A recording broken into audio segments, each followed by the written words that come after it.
গত ক্লাসে আমরা চার্লসের সূত্র সম্পর্কে আলোচনা করেছিলাম।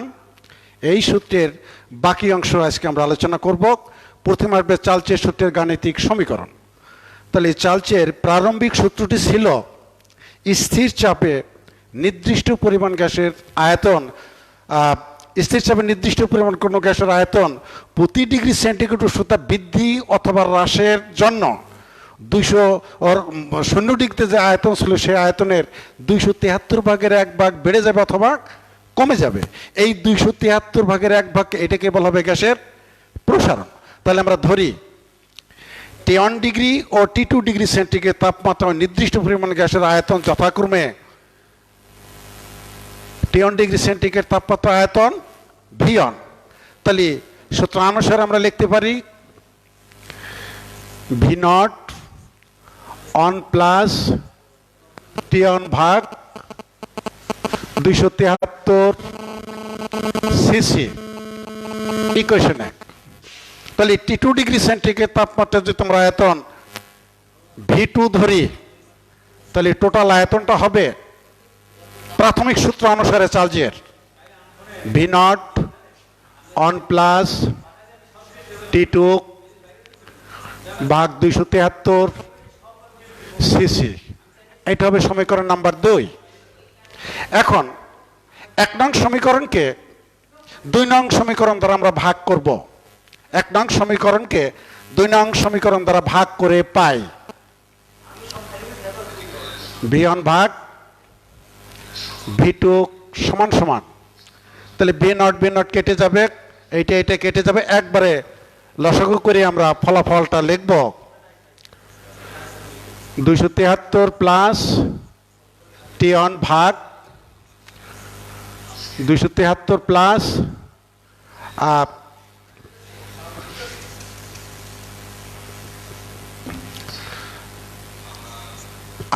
273 ভাগ 273 যোগ T2 যথারীতি 273 কেটে গেল। তাহলে থাকছে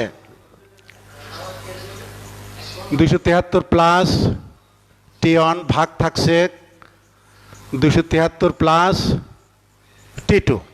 এইটি থাকছে ইকুয়েশন নাম্বার 3। এখন চার্লসের সূত্র অনুযায়ী সেলসিয়াস তাপমাত্রা এবং কেলভিন তাপমাত্রার যে সম্পর্ক সেটি হলো এরকম ছিল T = 273 প্লাস T। কাজে এটিকে যদি আমরা ফার্স্ট ফেজ এবং সেকেন্ড ফেজ দুইটি ভাগে ভাগ করে নেই, তাহলে আমরা লিখতে পারি T1 =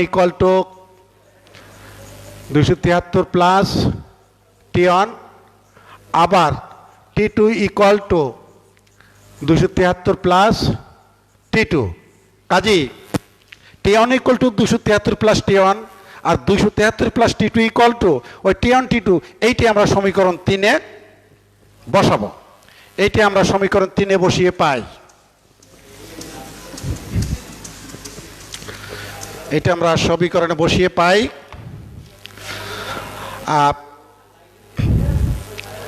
V1 ভাগ V2 = T1 ভাগ T2 যথারীতি। এটা হবে সমীকরণ নাম্বার 4। এখন এটাকে আমরা বীজগণিতের একান্তকরণ নিয়ম অনুযায়ী আমরা লিখব V1 ভাগ T1 = V2 প্লাস T2। এখন এই 5 নং সমীকরণের গাণিতিক ব্যাখ্যায় আমরা বলবো যে গ্যাসের প্রাথমিক তাপমাত্রাকে, প্রাথমিক আয়তনকে প্রাথমিক তাপমাত্রা দ্বারা ভাগ করলে যে ভাগফলটি আমরা পাবো সেটা শেষ আয়তনকে শেষ তাপমাত্রা দ্বারা ভাগ করলে ফলাফল সমান থাকবে। অর্থাৎ তাপমাত্রা বৃদ্ধি করলে আয়তন বাড়বে, কিন্তু অলওয়েজ ভাগফল সমান থাকবে। অতএব আমরা এখানে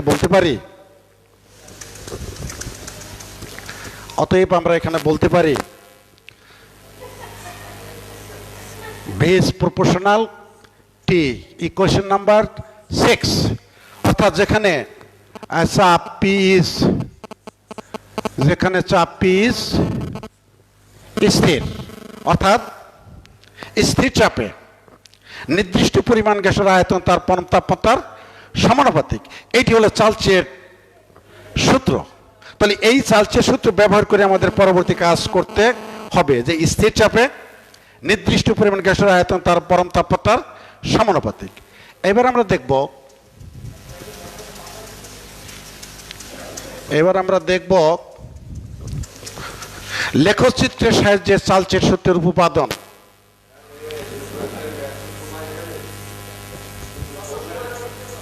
লেখচিত্রের সাহায্যে চার্লসের সূত্র এটি যথারীতি স্থির চাপ প্রয়োগ করে ভিন্ন ভিন্ন তাপে ওই গ্যাসের নির্দিষ্ট পরিমাণ গ্যাসের আয়তন নির্ণয় করে আয়তনকে তাপের বিপরীতে যদি আমরা গ্রাফে প্লট করি, আয়তনকে দেব y অক্ষে আর তাপমাত্রাকে দেব x অক্ষে দিয়ে যদি আমরা গ্রাফ অঙ্কন করি, তাহলে মূল বিন্দু দিয়ে অতিক্রমকারী একটি সরলরেখা পাওয়া যাবে। এই সরলরেখা থেকে বিভিন্ন স্লোপ নিয়ে অতি সহজেই চার্লসের সূত্রের গাণিতিক সমীকরণটি প্রমাণ করা যাবে। যেমন গ্রাফটি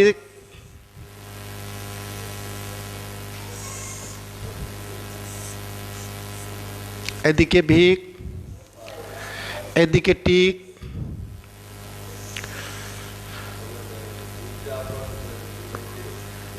এরকম এখানে আমরা স্লোপ নিয়ে ওই অক্ষে লম্ব আঁকব, এখানে লম্ব আঁকব, এখানে আমরা স্লোপ নিব। এই তাহলে এখন আমরা দেখব এটি V1, তাহলে অবধারিত এটি T1 x অক্ষে যাবে, এটা V2, এটা হবে T2। অতএব V1 এর ঘর সংখ্যাকে T1 এর ঘর সংখ্যা দ্বারা আমরা ভাগ করব। V1 এর ঘর সংখ্যাকে T1 এর ঘর সংখ্যা দ্বারা ভাগ করব। যে ফলাফলটা আসবে সেটি V2 এর ঘর সংখ্যাকে T2 এর ঘর সংখ্যা দ্বারা, এই V2 এর ঘর সংখ্যাকে T2 এর ঘর সংখ্যা দ্বারা আমরা ভাগ করব। তাহলে ফলাফলটা সমান থাকবে। অর্থাৎ এটা এরকম হবে V1 ভাগ T1 সমান সমান V2 ভাগ T2।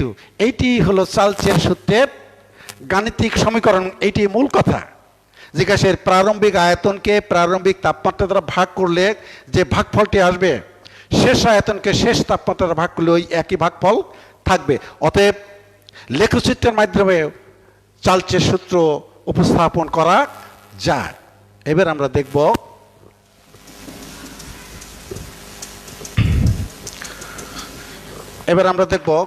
সমপ্রেষ রেখা।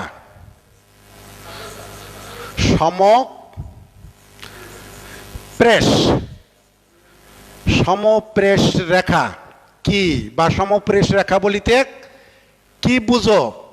সমপ্রেষ রেখা কি? এইটি সৃজনশীল মেথডের জ্ঞানমূলক প্রশ্ন। যদি বলে সমপ্রেষ রেখা বলিতে কি বুঝো, তাহলে হবে সেটা অনুধাবনমূলক প্রশ্ন। অতএব আমরা সমপ্রেষ রেখা দেখব যে চার্লসের সূত্র অনুযায়ী স্থির চাপে ভিন্ন ভিন্ন চাপ প্রয়োগ করে ভিন্ন ভিন্ন তাপ প্রয়োগ করে আয়তন নির্ণয় করে আয়তন বনাম তাপের গ্রাফ অঙ্কন যদি আমরা করি, তাহলে মূল বিন্দু দিয়ে অতিক্রমকারী আমরা কতগুলি সরল রেখা পাবো। ওই সরল রেখাগুলিকে বলা হবে সমপ্রেষ রেখা। প্রেষটা হলো চাপ, সমচাপ, অর্থাৎ একই চাপ প্রয়োগ করে যে রেখাগুলি পাওয়া যাবে সেই রেখাগুলিকে বলা হবে সমপ্রেষ রেখা। আমরা দেখাচ্ছি সেই সমপ্রেষ রেখা।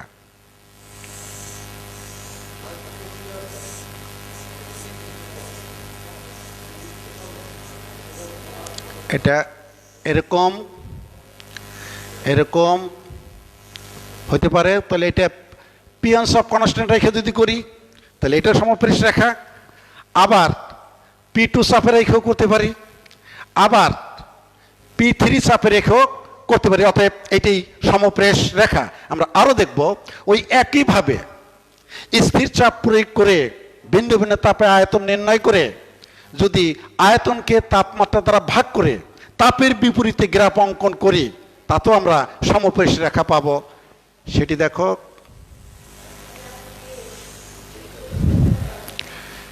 এইদিকে থাকবে V1/T আর এদিকে থাকবে টি। তাহলে এটা সমপ্রেষ রেখাটি হবে, এটা হবে P1, P2, P3। তাহলে এখানে দেখা যায় স্থির চাপে ভিন্ন ভিন্ন তাপ প্রয়োগ করে যদি আয়তন নির্ণয় করে আয়তন ভাগ তাপ বনাম তাপের গ্রাফ যদি অঙ্কন আমরা করি, তাহলে এটা এক্স অক্ষের সমান্তরাল কতগুলি সরলরেখা পাওয়া যাবে। তাহলে এটাও স্থির চাপে প্রক্রিয়াটি সম্পূর্ণ করা হয়েছে। অফকোর্স এটাও তাহলে সমপ্রেষ রেখা। প্রিয় শিক্ষার্থীবৃন্দ, তাহলে চালচের সূত্রের ঘটনাগুলি আমরা শেষ করলাম। এবার দেখি পরবর্তী টার্ম।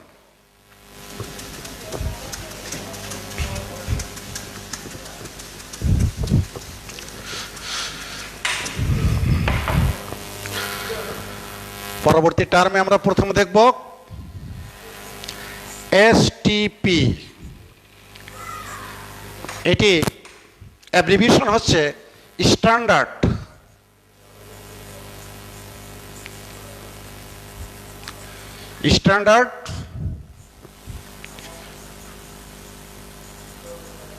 টেম্পারেচার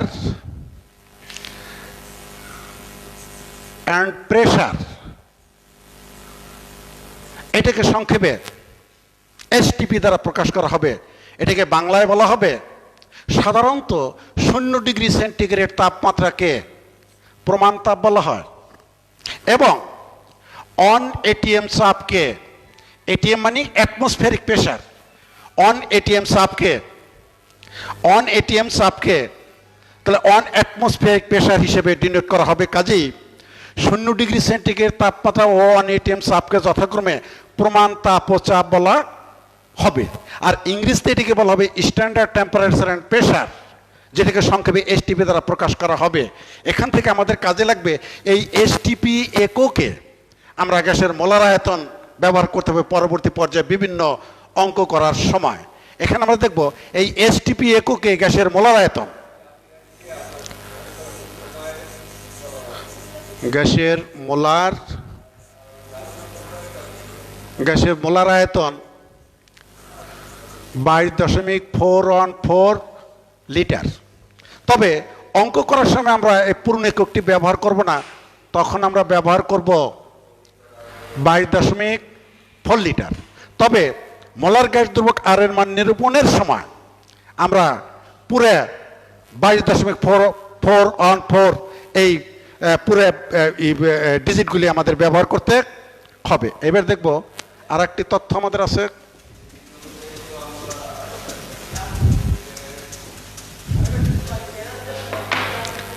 এসএটিপি একক,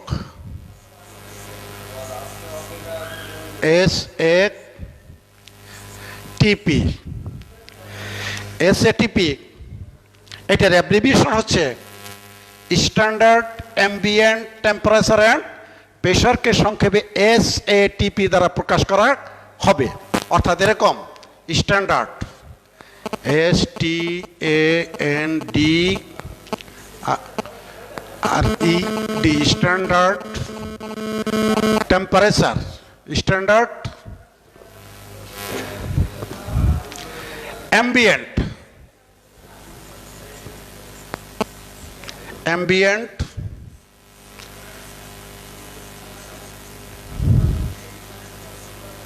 standard ambient temperature and pressure, এটাকে সংক্ষেপে এসজিটিপি দ্বারা প্রকাশ করা হবে। আর এটাকে বলা হবে প্রমাণ পারিপার্শ্বিক তাপক চাপ। তাহলে এই অ্যাম্বিয়েন্ট শব্দটির অর্থ পরিবেষ্টনকারী, কিন্তু এই পরিবেষ্টনকারীটা হবে প্রাকৃতিকভাবে পরিবেষ্টনকারী।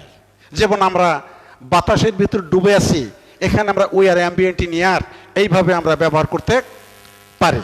তাহলে সাধারণত কোনো পরীক্ষা কার্য পরিচালনা করার সময় আমরা অলওয়েজ গড় তাপমাত্রা 25 ডিগ্রি সেন্টিগ্রেডের ভিতরে থাকি। এই কারণে এখানে প্রমাণ তাপটাকে 25 ডিগ্রি সেন্টিগ্রেড ধরা হবে। তাহলে সাধারণত 25°C তাপমাত্রা অথবা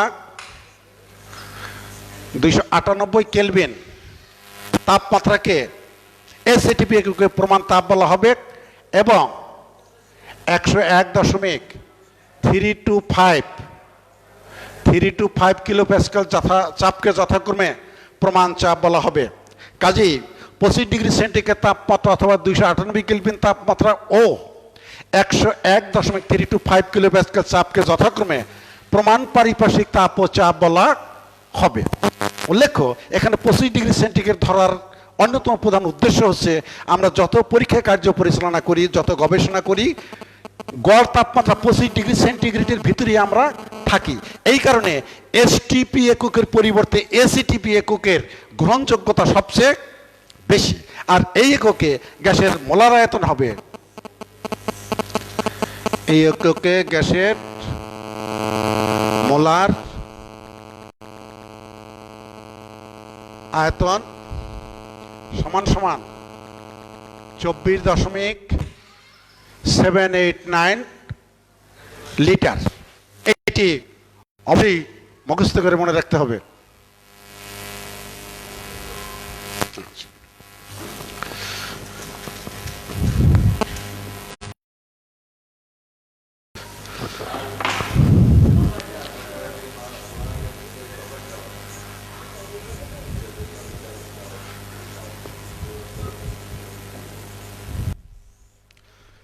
প্রিয়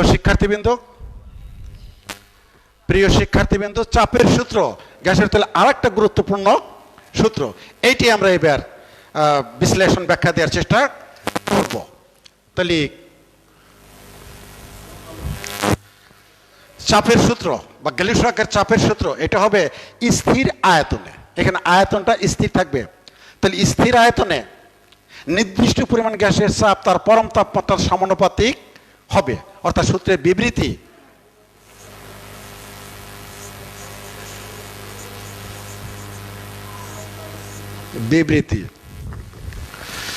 বিবৃতিটা হলো স্থির আয়তনে নির্দিষ্ট পরিমাণ গ্যাসের চাপ তার পরম তাপমাত্রার সমানুপাতিক। অর্থাৎ নির্দিষ্ট পরিমাণ গ্যাসের চাপ যদি পি হয়, আয়তন যদি বি হয়, তাপমাত্রা যদি টি হয়, তাহলে স্থির আয়তনে নির্দিষ্ট পরিমাণ গ্যাসের চাপ পরম তাপমাত্রার সমানুপাতিক হবে। সমীকরণ 1, যখন বীজ যখন স্থির হবে। এখন যখন প্রপোর্শন চিহ্ন উঠিয়ে দেবো তখন কনস্ট্যান্ট টার্ম কে আসবে, বা পি ইকুয়াল টু কেটি। তাহলে P by T equal to K, equation number 2। তাহলে কে হলো কে সমান সমান আনুপাতিক ধ্রুবক। কে হলো আনুপাতিক ধ্রুবক। এই কের মানটা সবসময়ের জন্য গ্যাসের পরিমাণের উপর নির্ভরশীল, নট আয়তনের উপর নির্ভরশীল। আচ্ছা, এখন ওই নির্দিষ্ট পরিমাণ গ্যাসের প্রাথমিক চাপ যদি পিয়ন হয়, তাপমাত্রা যদি টিয়ন হয়, শেষ চাপ যদি পি2 হয়, শেষ তাপমাত্রা যদি টি2 হয়, তাহলে সমীকরণ 2 অনুযায়ী আমরা কি লিখতে পারি? তাহলে সমীকরণ 2 অনুযায়ী লিখতে পারি P1 ভাগ T1 ইকুয়াল টু কে। এটি আসবে সমীকরণ 3। আবার আসবে P2 by T2 equal to কে। এটা আসবে সমীকরণ 4। তাহলে আমরা দেখব কে 2 নং সমীকরণের ডান পাশে কে, এইটার কে সকল কে সমান। অতএব 3-4 নং সমীকরণ থেকে আমরা পাই 3-4 নং সমীকরণ থেকে আমরা পাই 3-4 নং সমীকরণ থেকে আমরা পাই লিখতে পারি P1 ভাগ T1 equal to P2 by T2। এটি ইকুয়েশন 5। এটি হলো চাপের সূত্রের বা গ্যালিলিও চাপের সূত্রের গাণিতিক সমীকরণ। এই সূত্রটিও গ্রাফের মাধ্যমে নিরূপণ করা যাবে। আমরা দেখি গ্রাফটি দেখি।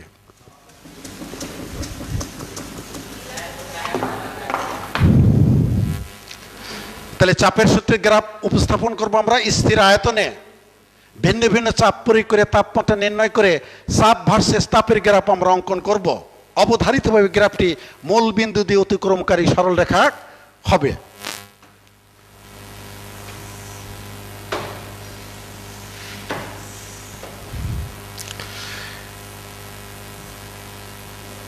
পিক, এদিকে থাকবে টিক। অবধারিতভাবে মূল বিন্দু দিয়ে অতিক্রমকারী এটিও সরলরেখা পাওয়া যাবে। মূল বিন্দু দিয়ে অতিক্রমকারী সরলরেখা। তাহলে এখন এই রেখা থেকে, অর্থাৎ এটাতে বিভিন্ন প্রকার কোঅর্ডিনেট বসিয়ে আমরা এই গ্রাফটি পেয়েছি। তাহলে এখান থেকে যদি আমরা স্লোপ নেই, এটা এই রেখার উপর লম্ব অঙ্কন করব, এই রেখার উপর লম্ব অঙ্কন করব। যথারীতি এটুক হবে পিয়ন, যথারীতি এটুক হবে টিয়ন। আবার যদি এখান থেকে আমরা নেই, যথারীতি এটি হবে পি2, আর এটুক হবে টি2। তাহলে গ্রাফের পিয়নের ঘর সংখ্যাকে টিয়নের ঘর সংখ্যা দ্বারা ভাগ করলে যে ভাগফল পাওয়া যাবে, সেটাকে পি2কে টি2 দ্বারা ভাগ করলে একই ফলাফল পাওয়া যাবে। অতএব আমরা লিখতে পারি পিয়ন ভাগ টিয়ন ইকুয়াল টু P2/T2। এইটি চাপের সূত্রের মূল কথা। প্রিয় শিক্ষার্থীবৃন্দ, আমরা পরবর্তী ক্লাসে এর পরে থেকে আলোচনা করব। ধন্যবাদ সকলকে।